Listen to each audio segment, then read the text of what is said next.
Mohon perhatian, tekan tombol subscribe. Terima kasih atas perhatiannya.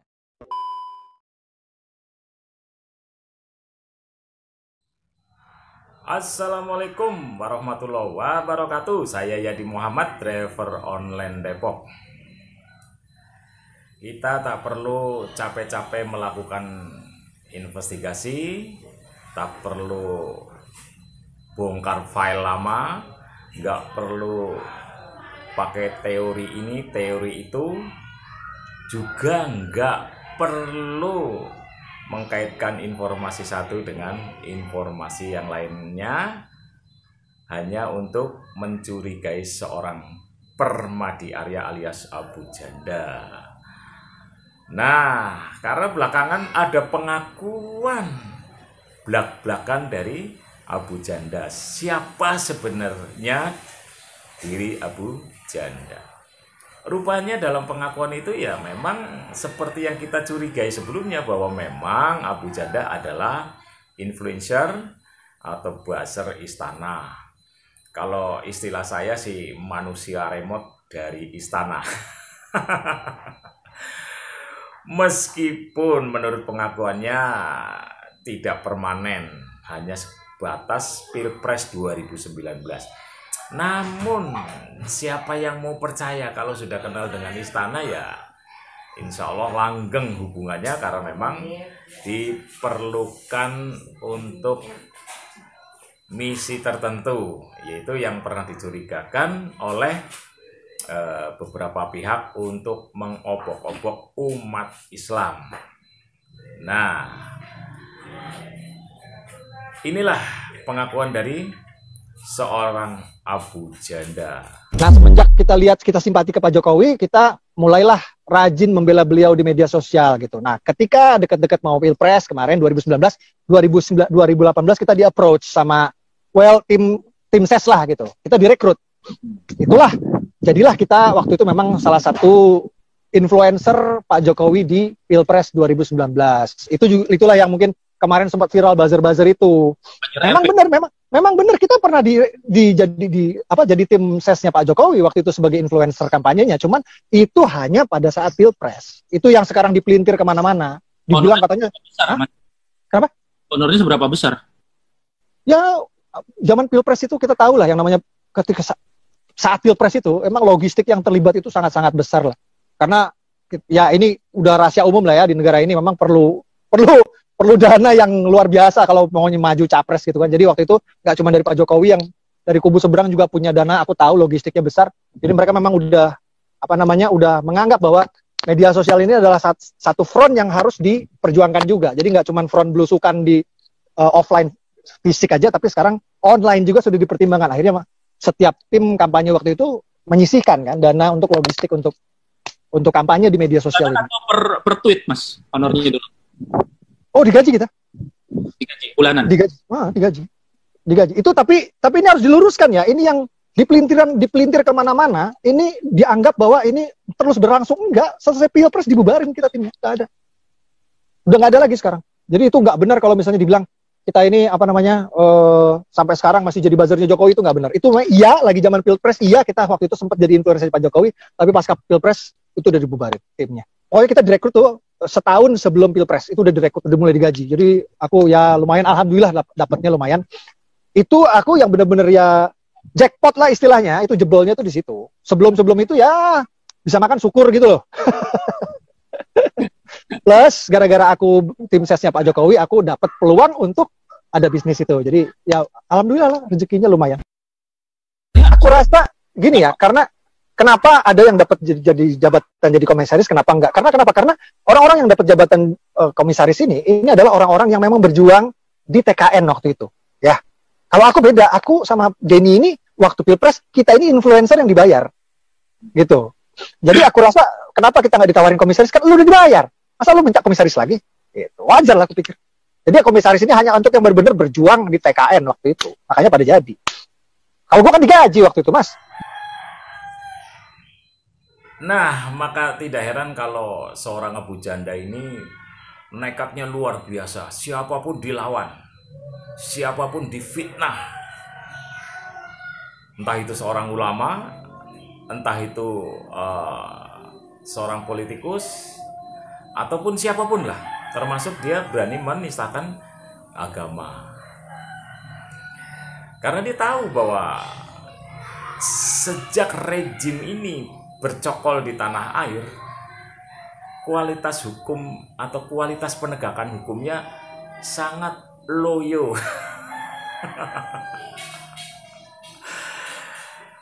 Boleh dibilang, ya, ada yang bilang bahwa penegakan hukum di tanah air ini memang sontoloyo.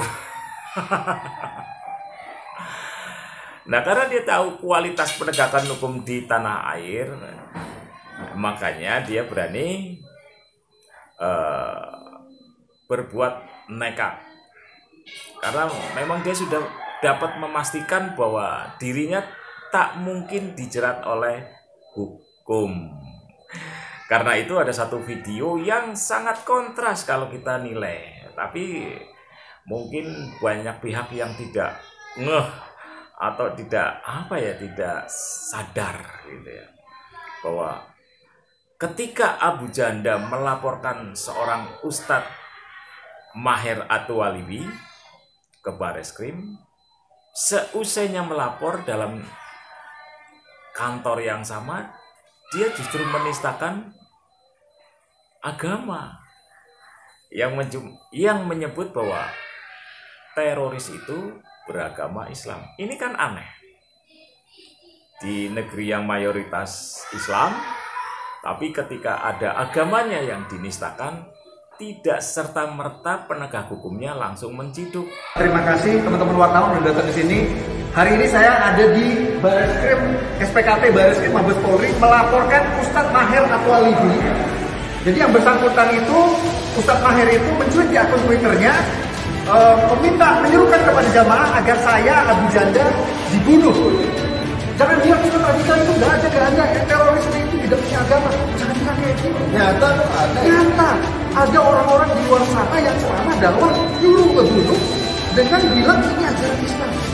Terorisme lahir dari jamaah yang mendengar ustaz-ustaz seperti ini. Ya, jadi jangan ngomong lagi terorisme itu tidak punya agama. Terorisme punya agama dan agamanya Islam.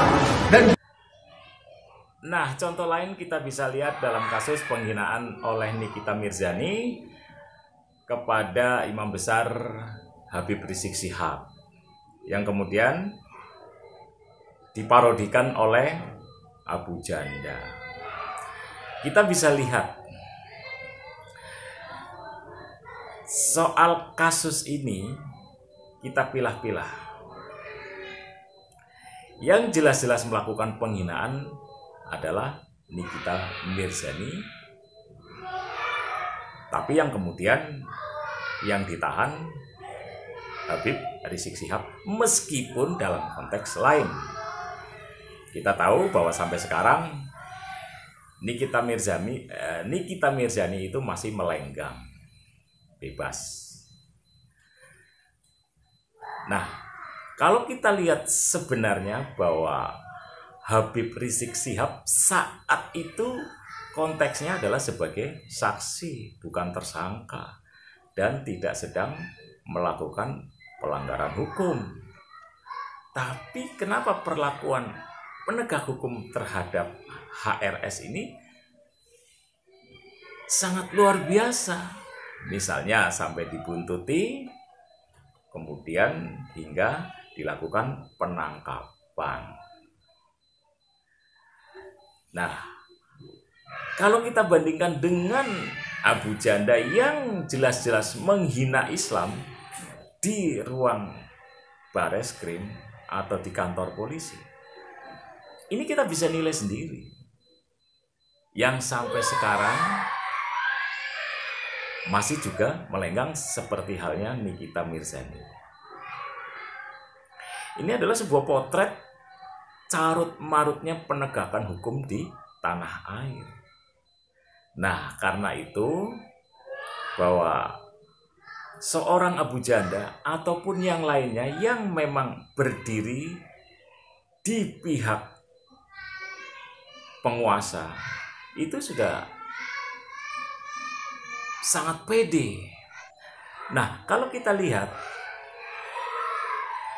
bahwa seorang Nikita Mirzani dan seorang Abu Janda, kenapa dia nekat melakukan penghinaan dan penistaan? Ya karena memang sekali lagi seperti yang pernah saya singgung bahwa mereka bisa melihat betapa carut marutnya penegakan hukum di Indonesia. Seolah dia sudah tahu bahwa dirinya tidak mungkin tersentuh oleh hukum. Ya lagi-lagi ada kecurigaan bahwa memang ada kekuasaan yang melindungi Permadi Arya alias Abu Janda dan Nikita Mirzani. Justru yang tidak sedang melakukan pelanggaran seperti halnya HRS dicari-carikan kesalahannya. Saat itu kan HRS hanya diduga melakukan pelanggaran terhadap protokol kesehatan. Itu pun sudah dibayar dendanya senilai 50 juta rupiah. 50 juta rupiah itu nggak kecil loh bro. Kalau kita bikinkan cilok itu bisa untuk dibagi-bagikan sewarga Depok. Gratis, sini tak bikinin cilok. Nah, dia sudah membayar denda akibat dituduh melakukan pelanggaran protokol kesehatan. Kemudian dicarikan pasal yang lain soal karantina kesehatan dan juga pasal mengenai penghasutan. Yang semuanya saya nilai bahwa ini adalah pasal-pasal karet. Beda kan perlakuannya? Ya kan? Nah, kita bisa lihat nih dari parodi yang dilakukan oleh Abu Janda.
Hobinya chat porno sampai pagi.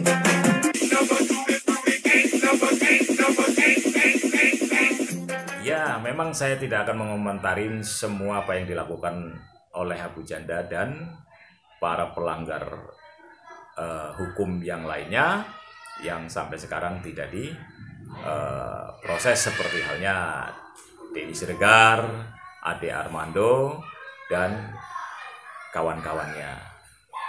Cuma saya hanya khawatir, andai kata hal ini tetap dibiarkan, ini bukan tidak mungkin akan menjadi presiden buruk di kemudian hari. Karena seolah-olah ada pembiaran di sisi lain kepada orang-orang yang melanggar hukum, sementara ada perlakuan yang tidak adil terhadap orang-orang yang sebetulnya memang tidak melanggar hanya karena alasan dia melakukan kritik terhadap rejim. Hati-hati kalau masih dilakukan pembiaran terhadap Abu Janda, bukan tidak mungkin masyarakat makin kehilangan kepercayaan terhadap pemerintah dan terutama terhadap lembaga kepolisian. Lagi-lagi kita menunggu remote dari istana soal kasus Abu Janda. Ya kan? Ini bukan kecurigaan, tapi memang sudah ada pengakuan dari Abu Janda. Jadi kita tunggu remote dari istana. Oke, mungkin itu aja ya. Assalamualaikum warahmatullahi wabarakatuh. Assalamualaikum warahmatullahi wabarakatuh. Saya bikin video ini buat yai-yai, buat kus-kus, buat ustadz-ustadz, dan semua warga NU yang saya cintai. Nama saya Permadi Arya alias Abu Janda. Saya warga NU Kultural, juga kader organisasi Banom NU. Izinkan saya, yai, kus, ustadz, untuk menjelaskan kesalahpahaman tulisan saya di Twitter. Pertama-tama komentar saya itu diviralkan, dipotong tanpa konteks seolah-olah itu adalah pernyataan mandiri. Padahal itu adalah cuitan jawaban saya ke Ustadz Tengku Zulkarnain yang sedang provokasi sara mengatakan minoritas di Indonesia itu arogan ke mayoritas. Ini tweetnya.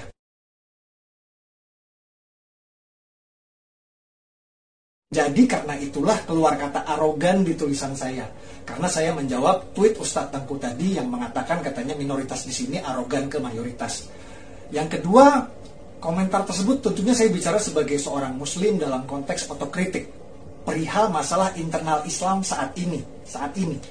Makanya di situ saya tulis Islam sebagai agama pendatang dari Arab. Jadi yang saya maksud adalah Islam transnasional seperti Salafi Wahabi yang memang pertama dari Arab, yang kedua memang mereka arogan ke budaya lokal seperti mengharam-haramkan sedekah laut yang saya tulis dan lain sebagainya. Jadi bukan Islam Nusantara seperti NU dan Muhammadiyah. Yang saya maksud adalah Islam pendatang dari Arab, yakni Islam transnasional atau Salafi Wahabi. Bukan generalisasi semua Islam.